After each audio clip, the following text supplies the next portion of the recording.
Bizni yedirgan, ichirgan, musulmon qilib yaratgan Allohga hamd bo'lsin. Ey kechiruvchi Robbim, meni, oilamni, davlatimni, millatimni va barcha ishonguvchilarni o'zing asra. Rahmatingni bizdan darig' tutma.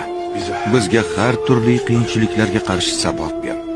Seni har narsaga kuching yetadi. Bizni biz bilan sinama. Bizni adolatdan ayirma. Bizni avfayla. Sen har narsaga qodir bo'lgan Allohsan. Amin. Bizni yedirgan, ichirgan, musulmon qilib yaratgan Allohga hamd bo'lsin.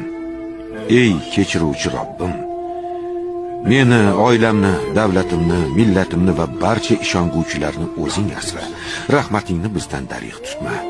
Bizga har turli qiyinchiliklarga qarshi sabot ber. Seni har narsaga kuching yetadi. Bizni biz bilan sinama.